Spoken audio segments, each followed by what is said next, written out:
You are now listening to the Friends of Rugby podcast. Relax your anus. Balls. Thick thighs. Camille Shat. Where's his neck? Eddie Jones. You're fucked, mate. We're nice now. 3, 2, 1, and we are recording. I'm alive. And we're live. I'm alive. Hello, Sunday morning. friends. You're listening to the Friends of Rugby, and we're here. We're not actually live. I just realized that's wrong. Well, we're live. People say it and We're it sounds live fun. We're live in this room. It's a recording. Yeah, technically we are live, Yeah, we're live. but we're not live, you know. Anyway, whatever. How you Just doing? pretend. Yeah. That's what I do. Okay.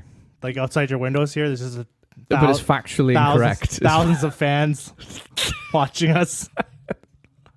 I have a little pretend AI chat room going here that's just randomly saying shit. Do you worry that this is quite egotistical and narcissistic doing this?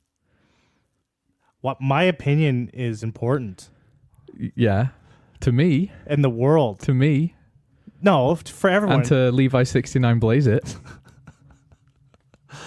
The people need to hear our voices. I think you think The that. people that tune in every week, they Yeah. need to hear. They need to hear this. Okay. This is the most important part of Yeah. their lives Okay. for a lot of them. I needed to hear that today. Yeah, just go with that. Just believe everything I'm Okay, saying. it's hard. I need reminding. 100% of what I said is not bullshit. Well, we know that's not true. Yeah. How you doing, Frank? Frankie Frank? I'm doing good. I think this has been a lull. Canadian Frank? Yeah, Canadian citizen Frank. I'm doing good. What was I going to say? No real games of significance because little truth bomb. I fucking hate sevens. Don't like watching it. Don't like playing it. I really don't like playing it. So all the talk is about what's going on in the sevens, and we just watched some. We watched the women's game, didn't we? Mm-hmm. Big win for Canada. Spoiler alert over Fiji. But even that was just like, it just feels random. It feels like who's going to win this game is decided by the bounce of the ball, you know. Anyway, how are you? I'm totally disagreeing with you. I love sevens. No, you fucking don't. Don't I lie. fucking hate sevens too. I thought you were serious then. I was like, fuck off, Steve. Gaslighting me. Just throwing you under the bus. Yeah. Right before we're recording, like, yeah, fucking seven sucks. Everything I told you And off then right mic on the is not recording, like, true. no, man, it's awesome. I love it. Yeah. Just brings people together. It does, actually. It does, yeah. Sevens has its place. It does have its place. It's got its place. I think it's good for the Olympics, like a type structure. It's quick, it's fast, you can get it over and done with. It's the tailgate party of rugby, isn't it? It is. It brings all the rugby people together so they can drink and kind of half watch a game, Yeah. right? Because I went to one in Japan. I went to a sevens tournament. And obviously when you're a white person living in Japan, you tend to hang around with a whole bunch of other white people initially while you're learning the language. So I went to a sevens tournament and I met all these people who were living in Japan, you know, Australians and Kiwis and South Africans and stuff. And we just had a good time drinking all day. Was it for watching or were you playing? We went to the stadium, right? And it was like about half full. Oh, was it one of the tours? Yeah, it was one of the sevens tours. Yeah, see, the sevens tours, like, it's a party. It is exactly. People are That's what I'm dressed saying. up. Yeah. Yeah, It's everyone's just drinking. Yeah, it's a rugby festival. It goes on all day. It's very similar to when I went to a cricket match. Yeah. It goes yeah. on all day, and Yeah. everyone's it's just a piss Just a up. piss up. Exactly. Yeah. Yeah. So And you're like, no one's even watching the game. yeah, no, I don't remember who played that day or who won, and there was an entire men and women's tournament. Yeah, I don't So even remember if Wales played. You're just kind of in the rugby culture. Yeah, exactly. You're just around rugby people, aren't Yeah. you? That's what, and you're right. It has a place. I don't think its place is in the Olympics, though. To be honest, No, because that's I think the short, like how like it's like quick having and- beer pong in the Olympics. It's like what the fuck? This is a drinking thing, you know? Why are you bringing it into this prestigious event? You know, the athleticism of sevens is hardcore. though They have to be top. Like as much. the You're right. cardio, Yeah. the strength. Like Yeah. You have to have a lot going on. I have a lot of respect for sevens players. Absolutely, they're in Yeah. supreme shape. That game is miserable to play, and those every tackle is a massive open field tackle, right? And they are hard to do. Yeah, and it's an open field. The tackles are hard. Yeah. It's a lot of cardio. Yeah. I have some respect for it. Yeah. It's not my cup of tea. It's a young person's game as well, isn't it? We're not young anymore. It's only for a certain body type person. That's right. It's rugby league-ish in that way, isn't it? It's rugby league-ish. Yeah. Right. So you're not going to have it's not a game for everyone. No. Not like rugby 15s union. Yeah. Shapes of all sizes. Yeah. Yeah. So imagine sevens was the only rugby. I just wouldn't care. Or if if league was the only rugby. I'd have to be a rugby. You would never have Eben Etzebeth. Faf de Klerk. You would never have Joe Marler. No. You would never have fucking old Dan Coles. No. You'd never see him. Cheslin Colby, I don't even think he'd cut it in rugby league. He might actually. He might. Yeah. But that's a lot of. Anyway. There's a lot of players. Yeah. Mauro Itoje. Yeah. I'm naming a lot of English guys. You're naming a lot of slow people as well. Yeah. Slow English players. You would never see Furlong. No. Porter. No. DuPont? Yeah, you see DuPont. Yeah, DuPont. You literally saw DuPont. He was literally in it. Yeah. Dan Sheehan would be a good rugby league player, I think. You think so? Yeah. Because he's fast and big. Is anyone who's slow is not going to fucking cut it, are they, basically? No. Anyone who's too small. Are we talking about league or sevens now? Forgot. Both. Just generally. Yeah. Yeah, generally. Yeah, because it's restrictive, isn't it? Yeah.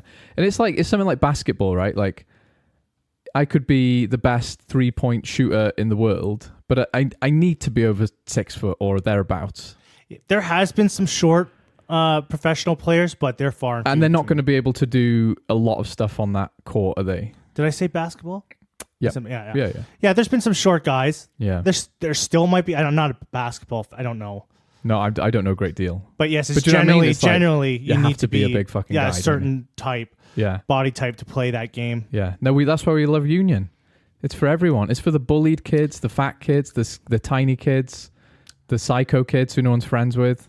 It's the sport for the freaks of the world. Yeah. And that's why we love it. You see this big guy just down hot dogs and you just walk over to him. Hey, I got a future for you in a sport. Yeah. What? Yeah. Yeah, there's a place for you. You could play sports. This happened to us last year. I'm not going to name any names, right? But we had a guy, and he was a big guy, come out to our club, didn't we? Like he must have been, what do you think, 6'4", maybe bigger? Yeah. And he's just a huge human, right? Mm-hmm. And he's the nicest guy I've ever met, right? Softly spoken. We put him in one game. He's a bit like scared and everything. And I saw him I think it was the second game. He got the ball, and he just went through about 4 or 5 guys like they were just ghosts made of dust. And he didn't know he could do that. He didn't know he could do that. Yeah, right.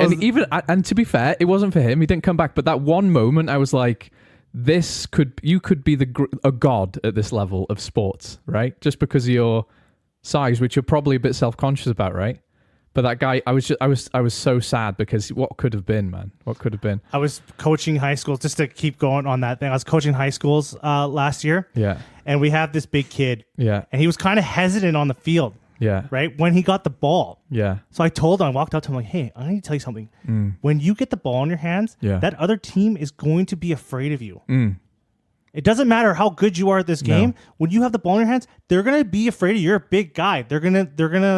Their eyes are going to open up. They're going to be hesitant to get into contact with you. And he's like, oh, really? Yeah. And I was like, yeah. And then he started getting the ball, and he just started creaming through guys. Rugby first impressions are a big thing, right? You know as well as I do. You line up against your opposite number. You've already decided what he likes to do in his spare time, what he does at the gym, like because of his shape and size and demeanor. And if you're a big guy, all you've got to do is put on an angry face and look like you mean business. Yeah. That's half the battle sometimes, isn't it? It is, right? Especially in the lower levels. You've already scared the shit out of your opposite number if you're an inch taller than him, you know? Yep. Like, doesn't matter what position you're in, you know? So, like rugby is like a bit of a... People always say you've got to be big or crazy, right? And if you can lean into the crazy... You don't have to be crazy. You can pretend to be crazy.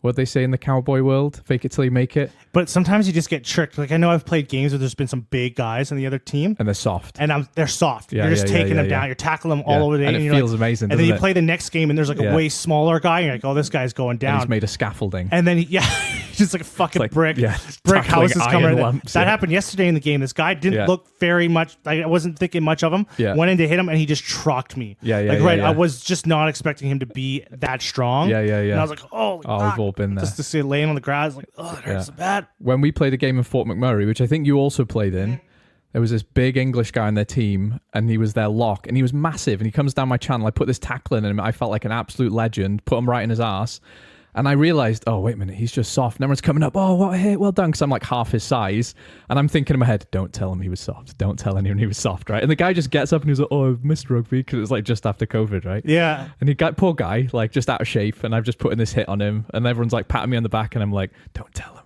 the truth. I love that when we play against those big physical like teams, like the big, like, but they have to be like slow. If they're big, physical, and fast, then that fucking there's sucks. nothing scary than a guy sprinting direct. He's got no intention of sidestepping you, right? It's terrifying. Yeah, I fucking hate that. Yeah. Yesterday in the game, before we just get into all this thing, there was that mall. Oh yeah. That the other team put on us. Yeah. Gareth and I are like going in there like side by side, and all of a sudden we're just pushing this whole thing far. Yeah. So him and I were just thinking this whole time, we're like, yeah, we're creeping these guys. We're like pushing them back like 10 feet. Yeah. We didn't know that the mall broke off, and then they already scored. They already scored a try, and then we just had the scraps left. Yeah. So when we got our heads up, we're looking. There's like 3 guys from the opposition, and then they're already in the try zone scoring. And we're like, fuck, we thought we were just killing this. And that guy's just celebrating while you're pushing them. Yeah, because me and Gareth thought we were just like the strongest guys ever. We're like, fuck these guys. Do you want to start off? Do you want to start off with the sevens, the Olympic sevens, the DuPont? Where do you want to start off? I think I want to start off with the big news. I want to start with the Qatar thing. Oh, let's end with that. Okay. All right, let's go back to sevens then after everything I've said. So DuPont, he won his gold medal. Greatest player of all time. Greatest player of all time. So you know who Gareth Edwards is, right? Like in the kind of more traditional old boys rugby circles, he's widely considered the greatest rugby player of all time, right? He's like this old Welsh. In Welsh rugby circles or world rugby circles? World, but I would say that's probably not true if you compare it to the modern. I mean, in the context, he is probably the best ever rugby player. Because I would say for the player to be the best rugby player in the world, it should be someone that I have heard about. And that's why I'm saying because I'm kind of outside the circle and I came in. So the biggest players' names I'm going to hear about because they're like the most. And that depends. So you hear about the Richie McCaws, the Dan Carters, the Antoine DuPont. Yeah. And that's what I'm saying. Every generation has the greatest rugby player. This guy, Gareth Edwards, I think was widely considered the greatest rugby player for a long fucking time. And then no doubt someone like Richie McCaw, Dan Carter especially. Mm-hmm. You might even say, if you were English in the early 2000s, everyone had heard of Johnny Wilkinson, right? Yeah, Johnny Wilkinson's in there got to be up. Yeah. Point is like at the time, in context, he was considered the greatest rugby player of all time. What I want to say about DuPont is I think in 20 years' time, he's that guy. And he's not just that guy. He's that guy forever, including all these other guys we've mentioned, right? If you join rugby, who's the greatest player? He is. I think he's not even fucking done yet, is he? Like, no, I think he's like 27. Yeah. He's still got like 4 or 5. He's got 5 years. We got 5 or 6 years. We got definitely 5 or 6 years of top quality DuPont. Because he came on and won that game. I know it's a sevens game and it's decided by the fucking bounce of a ball or the gust of wind, but like he still fucking grabbed that gust of wind and took it into the try line and scored. Do you know what I mean? So, Antoine DuPont is the talking point right now in the news. Yeah. He won the gold medal. Yeah. People are debating hardcore if he's the best player ever. Yeah. And I saw a point made that Antoine DuPont has never won a test match outside of Europe. And that was the next thing I was going to ask you. Is someone judged on their greatness by the tournaments they've won or individual performances? Well, you can't, like, when you're saying the best player in the world, like, there's, like, you can't, like, because, like, rugby, like, is a team sport. Right. You could be the best player in the world, but if your team sucks, it doesn't matter. It doesn't matter. You're never going to, like, you can't just, like, one guy can't drag, like, a team to a championship. Unless it's sevens. So, yes, you can be, yes, I guess unless it's sevens, but you can't be, especially because of the variety of roles. Yeah. Right? Yeah. You have to have a team. Like, you have to have a good team still. So I think you can have the best player in the world on your team, and that best player may not win championships. Sergio Parise is always a guy I think about, right? If he was in the All Blacks, people wouldn't shut up about him. He was that fucking good, right? He would drag Italy off their asses, still lose. Yeah. But he would make them look competent, right? He would make them look like a good, just because he was that fucking good. That's a perfect example that you just gave, right? Like he is changing the game, but he can't win the games. No, so we're not going to talk about him in the same breath as these guys. Although if he was in those teams, we might, because people would make arguments about like Dan Carter. It's like, well, was he that great because he had a really good team around him? Yeah, how good was he? Yeah, put him in an average team. How good is he? Yeah, right. Yeah, but we don't argue about that. Right, we know Dan Carter was one of the best players, objectively in the world ever. Yeah, definitely. Right, so I think DuPont, like, even he doesn't have a rugby World Cup. It definitely helps. I think he needs to win something that isn't a Six Nations for him to be talked about in 20 years, because he is that good. He's like kind of like the. Sorry, Finn Russell. He's the Messi of rugby, right? He is the Messi of rugby. He is the fucking Messi of rugby. Yeah. He's the real Messi of rugby. Messi's won World Cup, though. That's what I'm saying, though. Like, in order to be that guy in 20 years, he's got... It doesn't even have to be a World Cup. Maybe it's maybe he breaks because no one's ever won back-to-back Six Nations Grand Slams, right? Mm-hmm. Maybe France do that.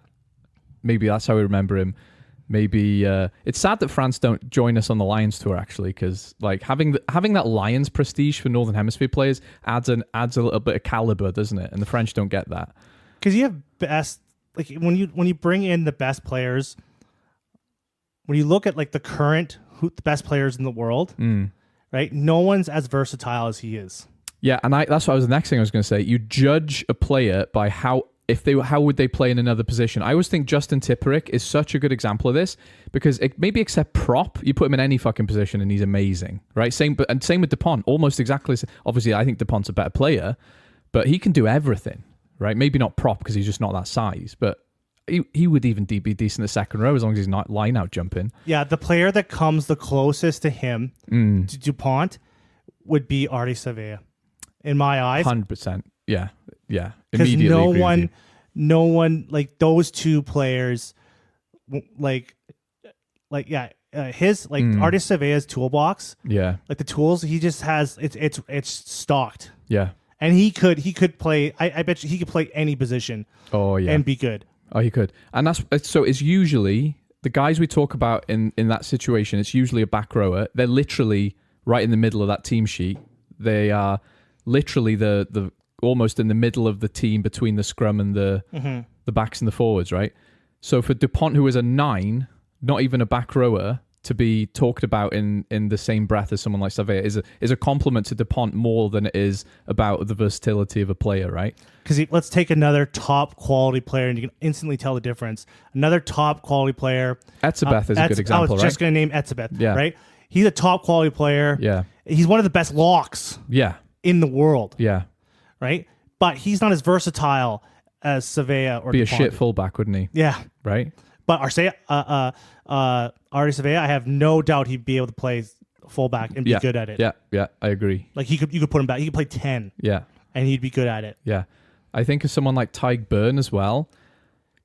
I could even see him as like maybe a 12, but not a 10, not a winger, not a fullback, but he's still, for me, pound for pound, one of the best forwards in the game, right? Yes. You know what I mean? Yeah, exactly. Forward, like a forward. Yeah. In the forward pack, he's like one of the best. Yeah. Top of the top. Another one is who's that like tall, Aryan looking motherfucker for South Africa? Snyman. No. RG Snyman. He won Rugby Player of the World. Oh, Peter Steph Toy. Yeah. Fuck, I can't believe I forgot his name. Yeah.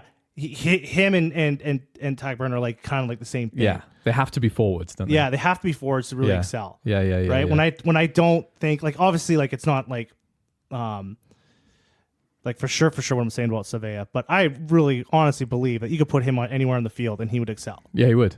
Yeah. There's something about his attitude, isn't there? There's something about just relentless about him, right? Doesn't matter what he's doing on the field, he's just fucking doing it. He's like, what makes them apart, like DuPont and Artie Savea, is kind of like what I call about, like in MMA, I call it like the champion's killer instinct. So like you're watching a fight, and the fighter like hits his opponent really hard, and his opponent like kind of stumbles against the fence, and you see the fighter that just made that punch just kind of stand there. Yeah. And not really like go in for the kill. Like and a bit of guilt gets them. Yeah, and I'm like, a champion would finish that fight. They see the blood and they go in there and they finish it, right? That's all they care about. And that's about. the difference between a champion and a non-champion MMA fighter. They don't see that killer instinct. Like, there's the ending of the fight and they end it, right? Yeah. Like Artis Xavier and DuPont, they take those chances. They see that weakness and they pounce on it. Yeah, they smell the blood and they go for it straight away. Like, that's what sets them apart. It is. It's a killer. Do you see the remake of Roadhouse with Jake Gyllenhaal and Conor McGregor? I fucking saw that. Okay, it's massive spoilers if you haven't seen this film coming up. So that's like, it's almost like the philosophical point of the film, right? Jake Gyllenhaal's character has that too much. You know what I mean? That's what they feed like, on. Yeah. That's his character flaw. Like, he's this charming, attractive, but hard he's too bastard. deadly. But like, if you push him, he'll murder a town. He'll eat your baby to win. Do you know what I mean? Like, his killer instinct is his fatal flaw in that film, right? Like Adi Surveyor, he might just like out rugby someone to death one day, and they'd be like bleeding from his mouth, like, you know. And then he's living in a small town, hiding from rugby. Yeah. It's like, hey, we need you, your country needs you to come back. Yeah. I don't live that life anymore. And he's lining up against Conor McGregor, who's trying to tease him. I got you now, boy. Fucking Scott Robertson comes in on a helicopter and lands in his front yard. Aviators. Yeah, and then Surveyor's like chopping wood, and he looks at him. He's like, "What do you want? Yeah, your country needs you, Surveyor. I don't live that life anymore. That's the old me. It's the old me. That old me died. I told you I'd never play again. I haven't played in 20 years. You know what I did?" And then there's a flashback to him murdering a man on a rugby field. And eating him. Like, it just haunts him. Yeah. That's exactly. Yeah, that killer instinct, though. Yeah, that killer instinct is what sets them apart. Yeah. But yeah, I thought that was interesting about DuPont, though, not winning a game outside of Europe. Yeah, back to your point. He needs to be measured by other metrics to be that good, right? To argue that, though, that's not really his fault. If you look at the way... That's the French system. It's a rugby calendar thing. It's fuck all to do with his rugby ability, right? The French just don't bring their A squads overseas. They don't. They send development squads, and people say that's a good thing. Yeah. So I think we're going to talk about it. We're moving past the days of the old boys club making a deal. We're going to come and give you a nice tour, and we're going to have a laugh and some pints. Now it's going to be very structured and meritocratic coming up, which might be a good thing for things like this. There's downsides to it, but for this kind of thing where we've got all these statistics which seem crazy, but when you actually think about it, that's not crazy, right? France don't play outside of France as much as British and Irish teams, do they? No, they just don't. They won't bring their A squads. No. Which kind of sucks, but they're like a league first nation. Like they're club first, right? Then international only when it really counts. And also, their tour of Argentina was kind of a fucking hot mess behind the scenes. So maybe disaster. They shouldn't fucking tour. Jesus Christ. I know. Racism, sexual assault. That's like holy maybe fuck. You should stay in France, you lunatics. Yeah. Yeah. What else do you got going on here with my little bit of paper? In your little paper note thing. You're going raw. You don't have. No, I've got phone. it. Oh, you get notes there? When I had my laptop, I'd fuck around with the tabs and I get lost in it. Paper is better for me. It's just distracting. For my tiny monkey brain, yeah. Anglo-Welsh League talks are resurfacing. I don't know if this has been done. We haven't done it to death, have we? We've talked about it a bit. We mentioned it like a few months ago. Yeah. And so what's the story here? What's the new scoop? For context, right? I used to be one of these people who was like, I'm a Celtic bro. I want to play in the league with the Irish and the Scots and fuck the English and all this. And I think in the last 2 or 3 years, I've really changed my mind about that. Like, I think it's one of my favorite subjects because I like shitting on you about it. Yeah, you do. And the biggest argument is, and I see this from a lot of particularly Irish commenters on like Reddit and things. It's like, you just get your ass kicked in England. It's like, getting our ass kicked now. It doesn't matter where we're getting our ass. It's where we're getting our ass kicked that we care about, not by who, right? Like, the distance is the key thing, I think. And we have these old rivalries with. You'd rather lose to your supreme ruler. Islander are supreme ruler right now. You shouldn't have your you shouldn't have your Irish cellmates beating you up. You want to be only beaten up. I think that's but like I get that a lot, and it's like people bring in like this old colonial argument. Oh, you're just England's oppressed little bitch. Like, fine, whatever. That's a laugh. But if I put that aside, like practically speaking, it just makes so much fucking sense to play against English teams, right? It's like we're not betraying our Celtic brothers by trying to make money. This game is about fucking money now, you know? It is. So what's the developments? What's going on here? Okay, so yeah, so why we're talking about this, I think the Welsh Rugby Union and the English Rugby Union actually had talks, and I believe the Welsh Rugby stake, the deal for the USC is not coming to an end as in Welsh teams will leave, but they need to renew their stake in the USC next year or the year after. So they're I think they're just putting some feelers out, basically. They're kind of going like, what's going on? Let's talk to England. Would they let us into the Gallagher Prem? And then I also see people go like, oh, all 4 Welsh regions would get relegated if they're reintroducing relegation promotion. And again, like, we got to play fine. We've got to play the standard we're capable of playing right now, which isn't fucking good, you know? We're not entitled to high-level rugby. I just don't see how it's beneficial. What happens if you go into the Prem? All 4 of those teams are getting relegated. And now you're playing in fields, in fucking random fucking farm fields. We do that now because like the drop into the championship below the Prem is fucking like it's a drop. Ospreys literally just moved their stadium to say that is a field. One of their stands is a side of a lorry. Right, we're there. That's where we are. You know, if we go to if we play teams in England, we will get better turnout. We will, because English people will come and watch the game because it's a 45-minute train ride. And I know you always laugh at that, but it's fucking true. We don't fly to South Africa every weekend to watch rugby, you know? We don't fly to Italy every weekend to watch rugby. Even going to Dublin and Edinburgh is a challenge compared to a little train ride to fucking England, you know? We would get the fan. If we get the fans, people engage and we get better over time. People keep saying, oh, you'd be shit. We're shit now. I think the more beneficial thing to the whole thing would have the Prem join the URC.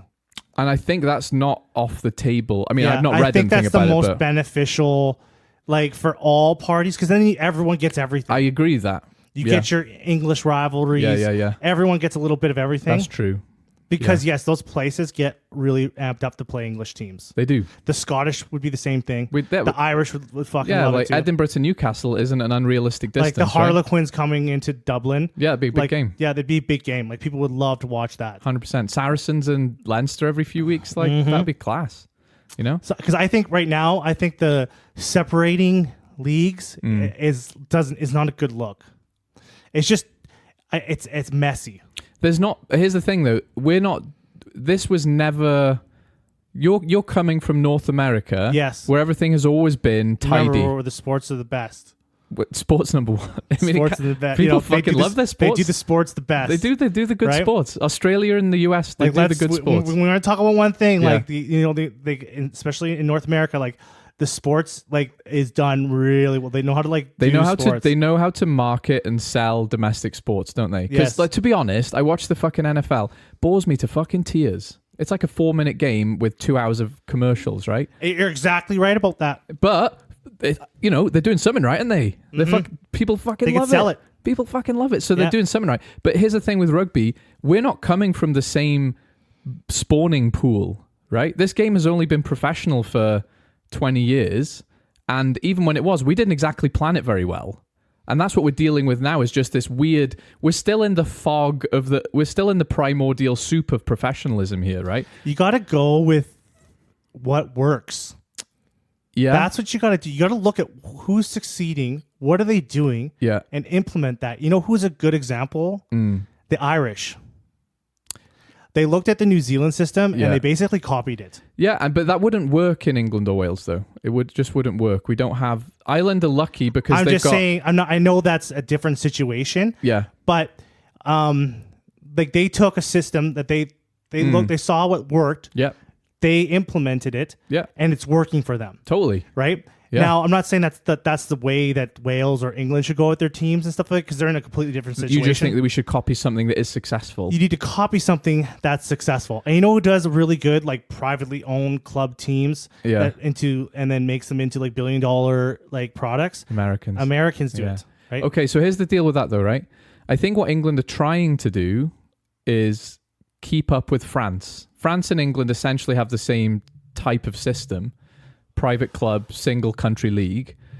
England can't compete financially though, and they're trying desperately to. So they're trying to copy a system, but I think there's a point of pride there where they're like, we invented this fucking game. How dare you be more financially successful at it? We've got to, and you seeing it in real time, Worcester, Wasps, London Irish folding because they just can't keep up financially, you know? Yeah, and they can't copy, like you'd be like, well, why don't they just copy what the soccer's doing over there? But that's like a whole, it's not the same. They got a whole cultural, like that they would have to like build. And it's hard to explain. I think you have some idea, but if I was to explain to your average Canadian, it's not even fucking close, right? People talk about, like, imagine you put a list of popular sports in a country. I don't think this is the case, but imagine football was above rugby, which it is. Imagine rugby was just below, and you think, oh, it's close. No. Even if it's number 2 to football, the gap in attendance, finances, players who play, massive. It's vast, and you're not closing that gap anytime soon. No, do you know what I mean? And that's what we're struggling with in Wales. And you're not even talking about like even like the culture part of it. Like I'm talking about too. Like you're talking about like in soccer games, just participation. Like the fans have to fucking sit in different sides of the stadiums. Yeah. Like there is like a generational investment from these people and these fans. Yeah. You know, and it's more like what. It's your town's identity. What they see in soccer or whatever, football, whatever fuck. Yeah. Like it goes beyond the sport for them. Yeah, it's a lifestyle, it's a personality, it's lifestyle, it's cultural religion. Identity. Yeah, it's everything for them. Yeah. So they can't even go off of that. But they could build a product. They could. I'm not saying it's impossible. So this Anglo-Welsh League thing, I think it's a good idea. I don't think it'll happen, but I do agree with the England joining the URC. And I think, to be honest, England would hate it, but it would be good for them. And what I would do is I would have what they do in the NHL, conferences. Yeah. Right? And I would try to make those conferences fair, because the Irish make a good point. You know, the Italians and the Welsh, particularly like team like the Ospreys, they'll say, well, because they play the Welsh teams more, they're more likely to win, because the other Welsh teams are shit. Whereas if you're a Connacht and you've got ambitions in your little conference, you've got to play Munster and Leinster to get to the same position as the Ospreys. That's difficult, right? So you need to make those conferences perhaps not based on geography, but based on last year's standings. There has to be. Conferences are usually based off of like geography. They are. So maybe conference is the wrong word. To make the whole league like flow better. Yeah. Because you're gonna have because just the travel, because they do that in American sports, because the distances are very vast between basically every team. So the teams in their conferences, they play each other more. Yeah. And they play outside their conference, like they play the teams outside the conference, but not as frequent as they do in yeah. And that just keeps the league flowing better. It keeps the travel down. Yeah. And also, it keeps those you can like from here in Edmonton, like traveling to Calgary to watch a Calgary game, but no one does that, right? Because this is not what we do. No. Right, but you could easily drive between the two cities. Yeah, you could. You could easily get between the two cities and watch the games. We're not really do that. We're also like more of a TV culture too. Yeah. But I think like I don't know how they would do the conferences in that if the Prem joined the league, like the URC, and then created another like a big super league. I like the idea.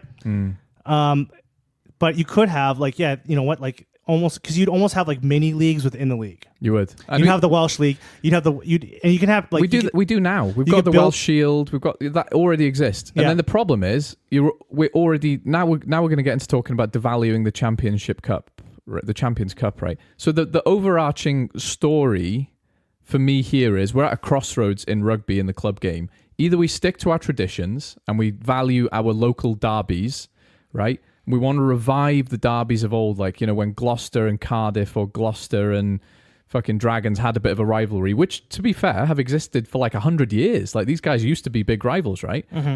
Or we have to be realistic and go, that's not meritocratic. A team like Leinster is going to be pissed because we've got to play more difficult teams in our little conference. That's not fair.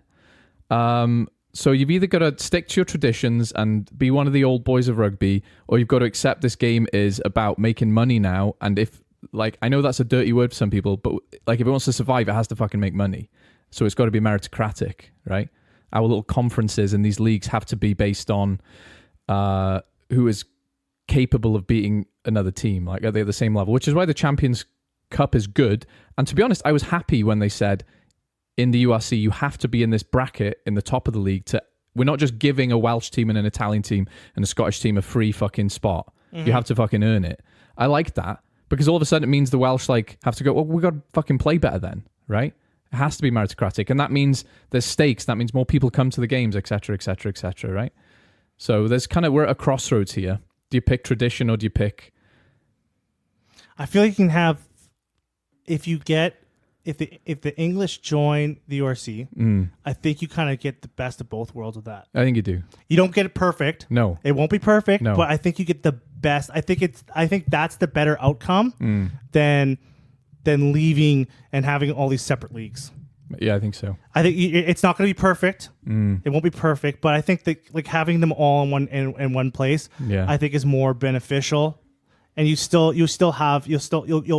because I agree with you. I think that those like those rivalries that the Welsh teams are missing. I think when you talk about them, like, oh, they should have those back. Like, that needs to be there. Yeah. And you can kind of get those through the Champions Cup and the Challenge Cup. It's not the same, though, but is it's it? not the same. No. Right, and it's not as frequent. We're not. And the point of a rivalry is, you beat us last time. We want to beat you this time. We might not even play that team for 3 or 4 years now. So it's not a rivalry, is it? No. We're getting up. Playing regular fixtures that we look forward to. Anyway, so I think it's a good idea. I don't think I've got anything particular. I think on a commercial sense, though, realistically, like all those clubs joining up into one Super League, I think that's probably what's going to happen. I think it just makes the most sense. Eventually. I think that's eventually it's going to happen. Yeah. And it's going to be weird having like these different nations that are running their rugby programs in different ways in one league. Well, that's what's already happening in the USC. It's why even if you introduced a salary cap, the South African currency, the British pound, the euro, even if you said this is what it means in terms of the exchange rate, it doesn't take into consideration the economics, the social situation. And I know that's been talked about a lot. It doesn't it's impossible, basically. Because a lot of nations are running on pride. Yeah. Right? They're running their programs on pride. Yeah.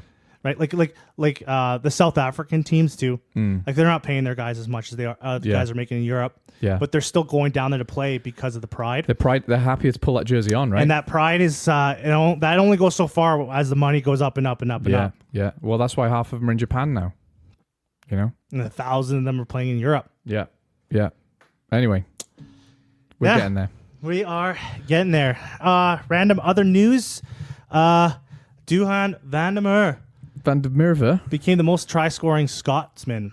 Why do you say Mer, do you? How do you say it? Merwe. Mer? Because you remember that guy who played for Canada, DTH van der Merwe? I always used to hear people... Is it Merver? I don't know. I thought it was Mer. It could be Mer. Mer sounds more mysterious He and brought cool. Mer to He brought frankincense and Mer. Van der Mer. Yeah. Merver. Like an extra syllable in there. Yeah, I don't know. It sort of sounds more Dutch then, doesn't it? Van der Merwe. I don't know. We need to have a specialist. Yeah, we need many a specialists. South African name specialist. How do you say these names? Yeah. Actually, not Dutch. Because there's probably some Afrikaans, people that listen to this podcast and like really fucking butchering some names. Yeah, the way you say Barrett as well kind of annoys me. Barrett? You say Barrett. Barrett? No, you say Barrett. I say Barrett? Yeah. Scotty Barrett? Yeah. I am pretty sure I say Barrett. We'll go back to listen to the recordings because I've been sat here every time going, ugh. Oh, really? Yeah. Barrett, you say. I swear I say Barrett. Which is weird to me because it's like I've only ever heard them called Barrett. Yeah. That's how I say it. Fuck, check the recordings. Oh, no. Check the recordings. I sound like fucking Joe Biden in the debate when I listen. I don't like. I'm starting to not like listening to these podcasts over because when I start listening to myself, I'm just like, I'll miss words. I'll say the wrong thing. I think that's normal. Is it normal? It sounds a bit arrogant. I'm very high energy. Or my early signs of dementia. Maybe that as well. Maybe it's a bit of both. But I'm pretty good at sort of remembering names and being on the ball with words. Because you have your book learning. I've got my book learning. You got your book learning. I came from I came from a bucket. Yeah, from the mean streets. Construction guy. Pull yourself up by your bootstraps. Scraped out of high school. Pronouncing Barrett like Barrett. Yeah. Because you've never read a book. Struggle with words that are over 2 syllables. Like, that's I'm the realness of the podcast. You're the voice of the people. The voice of the people. I'm the bourgeoisie here. Yeah, you are. Your ivory tower. My ivory tower pronunciations. Your ivory rugby tower.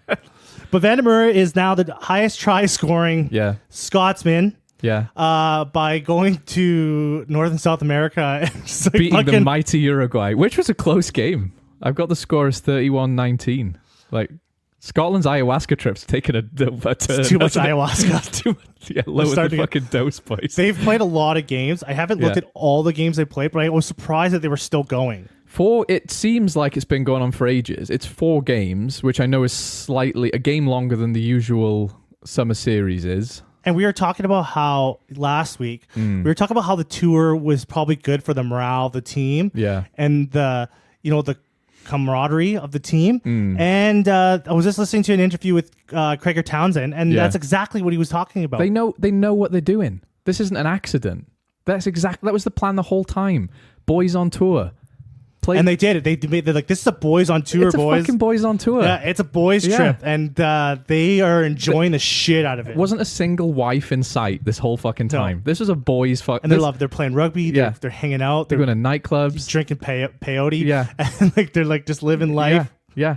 Playing fucking mini golf on the Saturdays with each other, having the best time, like dressed up in bananas and things. Like not getting arrested for like sexual assault and making racist videos. They're just like living up. Yeah. Living up the time. Like this. It is a great, like, I'm so jealous of Scotland right now. They're going to come back from this, like, a better team. Oh, yeah, 100%. And, like, Gregor Townsend, they brought a lot of, like, new guys, some upcoming guys. Yeah. He's learning a lot.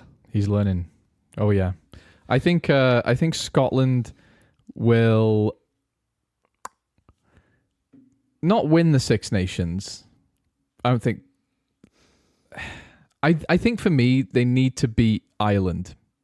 They haven't beaten him in so long, and obviously that's a big ask. But it feels like the Ireland have become sort of like a bogey team for them, and Scotland have kind of done everything but... Well, they haven't done a lot of things, to be honest. But I think that's their next hurdle, you know? If you want to talk about Scotland winning a World Cup or winning a Six Nations, they've got to beat Ireland. It's the thing about them is you almost think that they only care about one game in the Six Nations. Yeah, they're like the Wales 10 years ago. Like as long as they beat England, like they don't give a fuck. They don't care, do they? Because the quality drops off from one game to another. When they lost to Italy, it was like they were still hungover. They were just like, fuck it, who cares? Like we won, you know. But there is a thing there. It's like, you know, you put the emotion into certain games, and Wales definitely do that. We put our emotion into beating England, and we haven't done recently. And Scotland have like got their number now. It's like they fucking perfected the art of being mediocre in rugby, you know? Yeah, they raise a level. Yeah. And then you make them they gaslight you into thinking that they're good. Yeah. Yeah. And then they just get beat by fucking Italy afterwards. Yeah. And you're like, what the fuck is going on here? Because when Scotland throw that ball around, fucking hell, it's sexy, isn't it? It reminds me of like Australia like 10 years ago. Like when they fling it around, like, whew, that's some cool, you know, just real swashbuckling. Like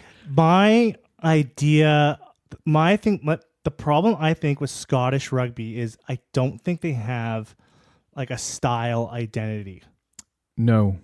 Like they're trying to, like, I think for years now, Gregor Townsend has been trying to make Scotland play a certain style of rugby that I don't think is in the rugby DNA. In their DNA. Yeah. Like I don't think he's like trying to push a system. He wants them to be this like super fast, like this super fast, flashy team. Yeah. That gets the ball out wide, play with pace. Yeah. And this attacking rugby style. Yeah. Which they can do. They can do now. They're starting to build into it. Yeah. So it's been taking years. I just feel like they lack identity. Like a rugby identity. Like English, they're bully cunts. Like they have that identity. Yeah. Like Irish are really attritional. Yeah. Really systematic. Like all court game, very organized. Very organized. They have that. Yeah. I think the Welsh, they have a heavy defensive system. Yeah. Very solid. Yeah, like hard to beat, tough, historically anyway. Yeah. Historically hard to beat, hard to get through. Yeah. And the French they have the flash. Yeah. Right? They play the fancy, the champagne rugby, they said. Yeah. Italy are there. and also Italy. Yeah. But yeah, Scotland's I feel like is one of the teams that just hasn't found that's a good point. Their style. That's a good point. That's a straight up personal opinion of mine. No, I like that. I've not thought of that. But when I think about Scotland, I'm like, yeah, what is their rugby identity? Like, who are they in the rugby world? Because you can tell, like, South Africa, physical, forward heavy team. Yeah. You got New Zealand, Harlem Globetrotters. Of rugby. Like everyone's got an identity. Right. and like Scotland is like trying to find that out, or they're just like copying someone else's identity. Yeah, I think like, do you remember? So like before France decided that they were gonna start exclusively employing super mutants from Fallout in their forward pack. I think France changed their identity. Like everyone called them which French team are going to show up, and when they did, it was like, holy fuck, that's a good team. And when they didn't, it was like they would lost to Italy, and it was hysterical. Not that Scotland are that fluctuaty, but when France decided to really bulk up their forward pack and like emphasize their forwards, their backs looked after themselves, right? Yeah, because they've still got rock stars in the backs, and it's almost like Scotland are France like 5 or 6 years ago, where they fluctuate. They can play really well, but if you pin them physically, they really struggle. I thought like what Galtier brought to France, because when I first started watching rugby, France were kind of like, you didn't know what they were doing. You respected them, but then they became this like very forward, big fucking heavy team that was just bashing forward, but that wasn't really giving them all the results. No. So like Galtier, I thought, brought France back to like their original style, that flashy champagne rugby, because their forwards are doing a lot of work, but their backs are just creating shit out of nowhere all the time. Well, what happened in France was finally their potential from their academies, their under 20s, really stepped up. They have a golden generation right now. They're going to be good for years. They are. And their discipline got sorted, because they used to be horrific with their discipline, right? They didn't give a shit. Just taking penalties, smoking and eat croissants. And there'd always be some kind of drama. You know, someone had quit or someone was caught like fucking doing something fucked up. And that's a good point. They have a lot of stability. Stability now. And they in the management. That's area. right. They kind of did what Ireland did. They brought in real structure and organization, and it worked for them, right? But like Scotland, this tour is great and everything, but for me, they've got to beat Ireland. That's like a real yardstick of ability and progress. And they don't have an identity. And I think that's more down to depth than anything. But that's the whole point of this tour, isn't it? Yeah. Expose some depth. I wish we'd gone on this fucking tour. This sounds lovely. Why couldn't Scotland invited us? When you see a friend and they go on holiday and you think like, why didn't I wanted to They go do on it holiday. together. I wanted to go on holiday with you. Two teams. Yeah, we could have gone together and we could have like had a Scottish Welsh Lions, That would have been fucking, I would have watched it. That would have been fun, and we're just like trashing Uruguay, like fuck you guys. With some players from Edinburgh and the Dragons.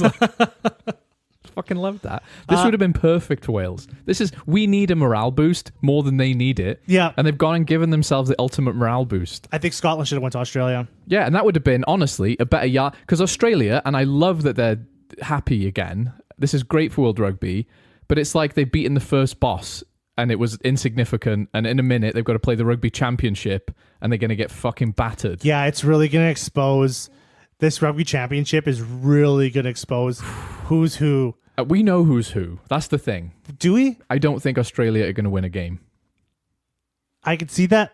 I could see, man, but yeah, you'll really see. You're going to see. I don't want to. I'm not going to write Australia off right away here, because I thought there was like a lot of promising things I saw in their games. Yeah, but it's really gonna, after this Rugby Championship, you're gonna know where all the teams stand. Yeah.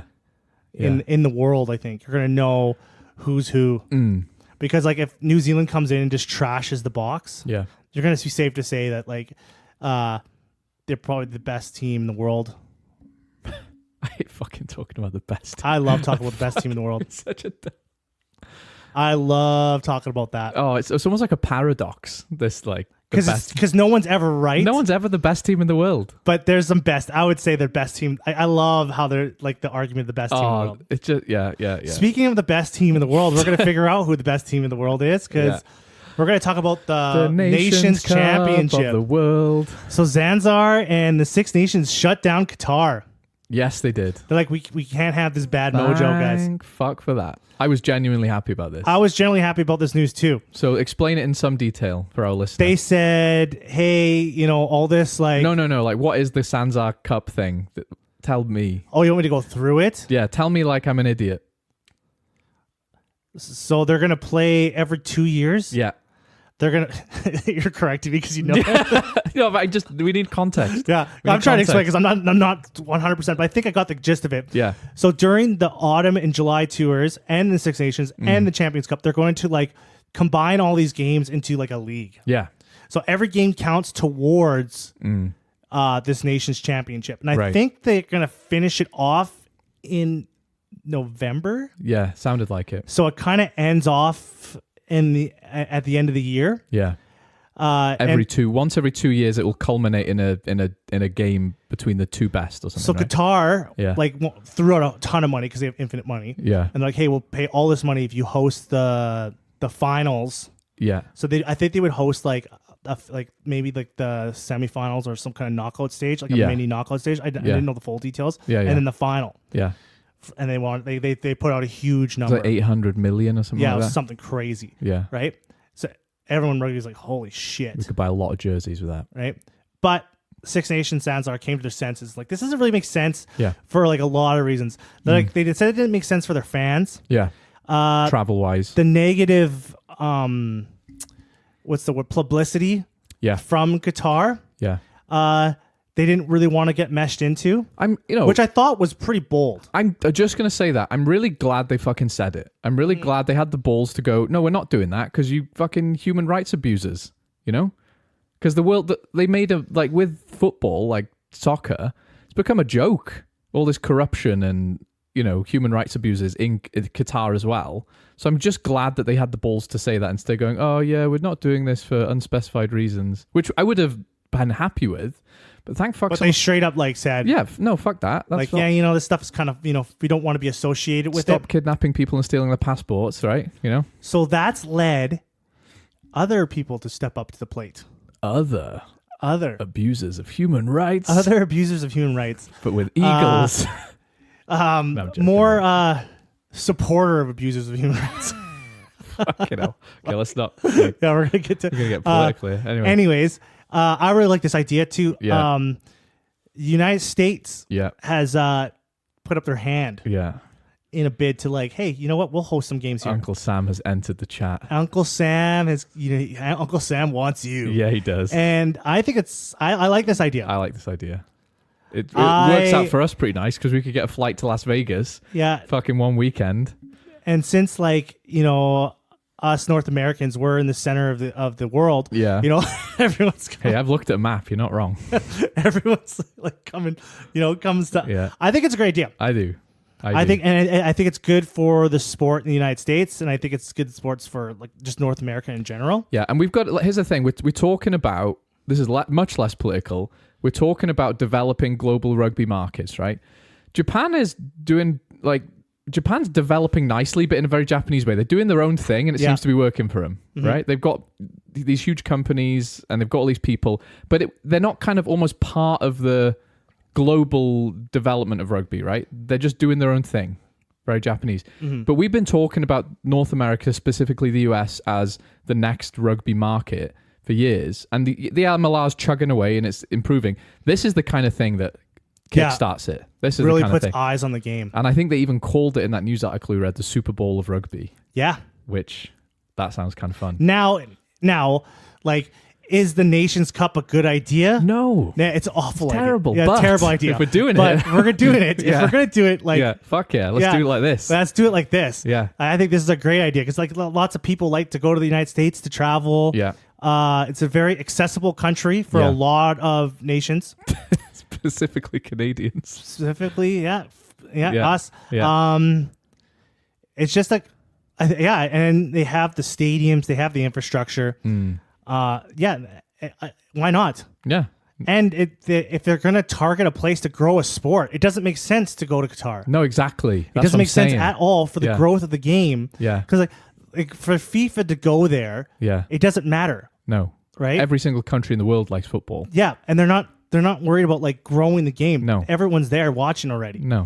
Right? It's established. Yeah. Rugby has to grow. That's right. It doesn't make sense to have these huge games in a country that's really not the future of rugby. This is repotting your plant in a larger pot and putting it outside. I think this is really smart. I think this is the rugby cabal of Six Nations the Rugby Deep State. Yeah, the Rugby Deep State actually did something good, smart. Yeah. You know, they were actually looking like, hey, you know, where are we really going to develop this game? We need to be looking at the future of this game because we got a long ways to go. Yeah. To develop this game, and I thought that was smart. And having the United States in this talk, I think is huge. I think so too, and it's nice because I'm almost perpetually disappointed by big sports organizations recently. They just every single decision just seems ghastly money oriented, and obviously this is money oriented, but like I'm just glad that something has happened. They've made a decision which actually surprised me. I thought they fucking would go to Qatar. Yeah, because like who turns down 800 million? Yeah, and this was smart because they went for not for the quick payday. Yeah, they went for the long-term investment on this. Yes, what's going to benefit our game more in the long run. Yeah, and man, I'm just kind of shocked that these guys like did this. Me too. I'm surprised. I'm actually kind of shocked that they actually made a good decision. Exactly. Like, hey, we need to think about the future of the game. Yeah. Where's it going to grow? Yeah. Where's it more beneficial? Like they made some actual good decisions. They did. Yeah. It doesn't happen often, does it? Right? See, it feels like. Yeah. Like, do we really want to be associated with this place that does these things to people? Yeah. You know, like regardless if like you believe in that stuff or not, like if you take that like the human rights shit out of the Qatar thing too, like it just makes more sense to have it somewhere else. It does, right? Like even like Qatar, like none of that other stuff exists. Yeah. It just makes more sense to have it somewhere else. It doesn't make sense to even have it in Qatar. It was the same when we had this CMV. That there was some private equity firm that put a lot of money into the Six Nations, right? A lot of big rugby decisions recently have felt like having your dessert before your dinner.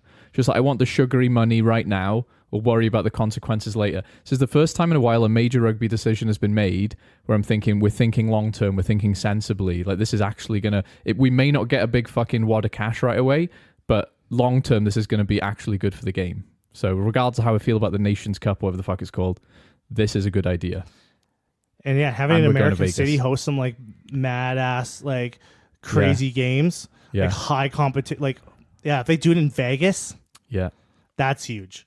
Imagine like France, New Zealand, Ireland, All Blacks in Las Vegas. Me and you at the craps table Friday night. Then Saturday we're just all day rugby. That's what I want. That's why this is a good decision. Yeah. That's fucking... it's more selfish reasons. Yeah, actually, all that shit I said is irrelevant. I just want to go fucking have a party. Take a couple hour plane ride to Las Vegas and just live it up. We could do it in a weekend. That's the beauty of it. That's the beauty of it. Yeah, you can go in and out in a couple days or a day. Like, it doesn't matter. Like, yeah, I like the idea. I like the idea a lot. Me too. And I'm not a big fan of the Nations Cups. I think it's just like kind of not needed. The big thing for me is just the way it's excluding tier 2 nations. Yes. I still feel like we've got Georgia begging at our heels like a sad little dog, and we just keep kicking it away instead of going, you're ready. Now is the time. Man, if Georgia, because Georgia's going to have those one-off games again. Yeah. If they keep like being super competitive or winning and start winning those games, like it's only a matter of time. They need all these teams, all these countries need avenues to come in. It can't just be like once every 3 years, someone will call and be like, hey, do you fancy coming and doing a tour here? Like Scotland did in South America. It needs to have a system for these countries to have a realistic way to grow. Otherwise, they're just waiting for table scraps. And I think randomly. Nations Cup too really hypes up Test rugby. Yeah. Because now we're coming into the era where it's Test rugby versus club rugby. Yeah, we are. Because of the money. Yeah. And club rugby will win that if we don't do something as national game fans, you know? Exactly. Yeah. So this is good for Test rugby in a financial economic sense. Yeah. To have this like championship every like couple years in between World Cups. Yeah. You know, some gloating rights and things like that. So yeah, I think it's needed kind of, even though I don't like it, but yeah, it makes sense. It makes sense financially and for the growth of the Test rugby. We're agreeing on a lot of stuff today, eh? We are. Don't normally do that. Well, no, we. Well, you know, I'll say something. You'll give me a bit of a ribbon, but today we both got hard-ons for the same things. It's hard to like give you a hard time about it because I'm like, actually, that's true. We needed some different topics. We need to talk about probably the Irish versus Welsh setup because that'll get me fucking going. Can we just like, can we finish on a really bitter, petty argument for old time's sake? Yeah, because we can't even talk like if we even talked about like Canadian rugby or we'll just be agreeing. Yeah, exactly. Yeah, but no, that's good. I want to finish on something. Warren Gatland having the full support of the WRU. What do you think as someone who has literally no stake in this? I don't think Gatland's a bad coach. I've said that before. That implies you don't think he's a good coach, though. No, I don't think he's a bad coach. Is that still implying? It just makes it sound like he hasn't won several Grand Slams. No, he's a great coach. Right. He's a good coach. I just think this team needs to like a fresh new face. Like a fresh coat of paint. Yeah. Like they just need a culture change. Need a South American boys on tour, basically. Yeah. And I just don't think Gatland's the guy. I think he's done enough. Yeah. Like like send the soldier home. Do you think he's ruining his legacy? No, I don't think so. Well, you know what? Actually, I'm going to take that back. Because the way you said I know the history. I know what he's done. Like, I understand what's going on in Wales. I understand what he's going through right now. So I know it's not his fault. Yeah. Yeah. Right? Yeah, that's a big I know that, point. but the majority of people, I don't know if they know that. The rugby layman doesn't know, do they? Yeah, so they just see Gatland losing all the time. It's like, oh, Gatland's got to go. Yeah. Right? I don't think he should go because he's bad. I think he should go because they just need a big system shuffle. They just need to have like a fresh start. He's not what they need. Not that he's a bad coach. Okay, that makes sense. You know, when someone just moves to a new city to just have a fresh start in life. Break up with an ex-girlfriend and new year, new me. Yeah, new year, new me. They need a new year, new me. Yeah. And that's what they need. And I think Gatland's like he deserves like to take like he's done enough. He's taken Welsh rugby like to mass, like he's done massive things for them already. Yeah, because like to turn them around for that World Cup that they had in 2023. Like no one expected that. No, we were fucking knocked on away from losing to Fiji. Anyway, yeah, I agree. We punched above our weight. We often talk about Argentina being the ultimate team punching above their weight, right? But Wales has a population of 3 million, and to even be in the fight is impressive for us. And now we're really not in the fight. It's almost like this is where we belong. And that sucks and that hurts. And he's the guy who dragged us out of that initially. And I don't think he's the guy who's put us back in this situation, you know? The Welsh Rugby Union has done that. Because ideally, he's probably the best guy to keep working with this team. Yeah. But there's a lot of good coaches in the world, and I think it's a fresh face. Yeah. Just he might not even have to leave the team. Like he could take another role. Just be like the director of rugby. Yeah, like take a step back from the team and work in the background more. Almost like Razzie did for a bit. Yes. Yeah. Exactly. Even a situation like that, like bring in someone like he can oversee someone, even though he's like the puppet master with strings. We need a Jack Nina bar in Wales. Yes. We do. Ooh. I like that. Who is that? Who's that? Who's the Jack Nina? Who's the betting guy that did all the betting? Rob Halley. He's actually back. He's already Rob back. Halley. He's done his time. You leave him out of this. Got good odds on him staying. Maybe Kingsley Jones. Can you guys take him back? He won a game for Canada. Don't you slight Kingsley Jones. I hate to say this because it would be lovely to have an actual Welsh coach in charge of Wales. Hasn't fucking happened in fucking long time. But I still don't think it's a Welsh guy. Because Welsh people by nature we are grumpy, sour people, and we need some positivity. We need Jamie Joseph. I would take Dave Rennie. Yeah, those guys. Even Michael Cheika. Someone who's innovative. Yes. And kind of exciting, and they have the teams that play for those guys look like they're having a good time. I think Michael Cheika is probably right now. Yeah. The best candidate. I love Michael Cheika because look what he did in Argentina. I know. He's like, yeah. He literally took that team and they beat everyone while he was there. They did. He's like, he's the guy who's got your back as well, right? He takes bullets for you. Yeah. Because he will come out swinging over random bullshit that a referee has done just so the team doesn't have to take stick, right? Yeah. Take flack. Yeah. But it's almost like Gatland is good at that as well, though. Like Gatland and Cheika are in the same mold of like stubborn, hard-nosed bastards. It's almost like I want someone who's a bit more kind of airy-fairy, light on their feet. Let's just throw the ball around, have a good time. It's just whatever Cheika did in Argentina worked. Yeah. And that was actually kind of a loss because you could see that there's a difference in like their quality dropped after he left. Yeah. So I would like to see someone like him. Yeah. I think he could do something. And I could. I don't even think he's a better coach than Gatland. I don't think he is. No, I don't. But it's just getting that new face. Like I don't know how to explain it anymore. Oh no, it's like it's a thing in sports. You get a new coach and they freshen things up, don't they? Yeah. It's not just in rugby. And it was like, I'm saying now, I wish we'd gone on that Scotland tour. Like, I was excited for this Australia tour. I thought, this is a perfect matchup. And hindsight is an easy thing, but now I don't think it was the best idea. I'm surprised Australia beat us twice a little bit. I thought they might win one game, but I didn't realize we were that bad. Yeah, it really kind of showed, like, it did. It did show exposed. Because, like, no disrespect to Australia, but I know they're having a great time right now, but they're still not. I still think they're going to get battered in the rugby championship. Yeah, they're kind of in a honeymoon stage right now. They are. And they got a fresh new coat of paint, and they're just kind of like, oh, everything's great. Yeah. Right? So reality hasn't checked in for them yet. Yeah, I don't think I realized how bad we were, because it's like, I was listening to this YouTube the other day, and it's like, I don't know who the Wales team are still. It's taken us 9 defeats, and we still haven't got a fucking identity, not even in terms of the way we play, but fucking who plays. Who the fuck are our players, Yeah, you haven't found your, the Dan Biggers, nope. the half pennies. There's 3 guys who are standout leaders. It's Dewi Lake, it's Jack Morgan, and it's Dav Jenkins. Yeah, but Jack Morgan's always injured, isn't he? Like, I don't think he played in Australia. No, he didn't play, and it's sad because he's one of those guys who he has that RD survey. He can do everything. That guy loves a crossfield. And kick. He's a guy that shows up on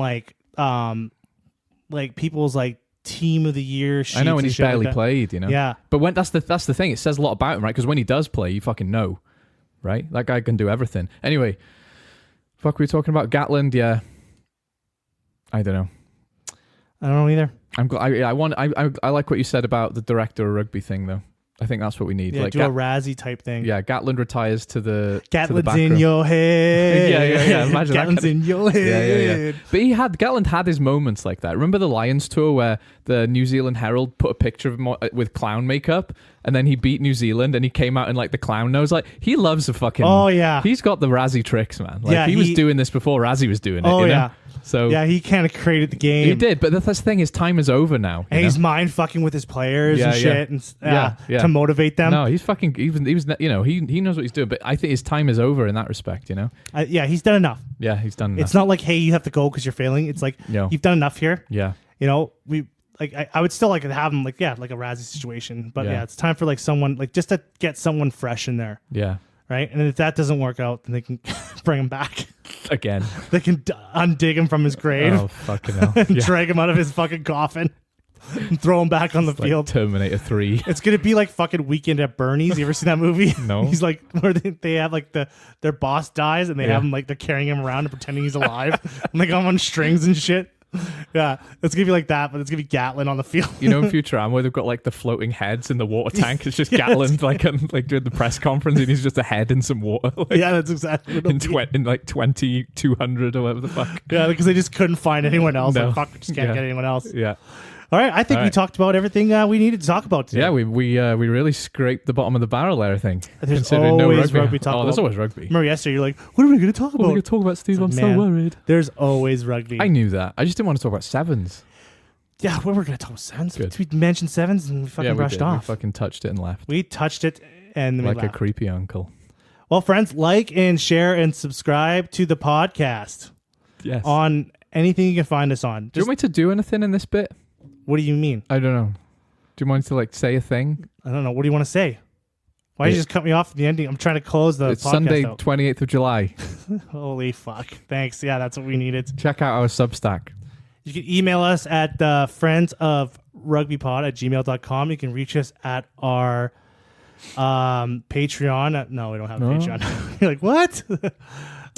But yeah. I don't even like the way I say goodbye. Yeah, goodbye. Goodbye is dumb. How do I? Goodbye. How do you do That's it? How you say it. How do you do it? I say have a good one, folks. Oh, that's nice. What can I Because say? I don't say good night or good morning. Should I say it in Welsh or something? Maybe. Yeah, that'd be. No one's gonna understand what you're saying. But it's classy then, isn't it? Glynflyn. How do you say it? Glynflyn. That's a Welsh word. Is it? What is it? Well, Glyn is like a stream. Vryn is like a hill. Oh, there you go. Glyn is like a Anyway, you just made a Welsh noise and it turned into a kind of a word. Kind of. All right, friends. Have a good one. Hwyl fawr.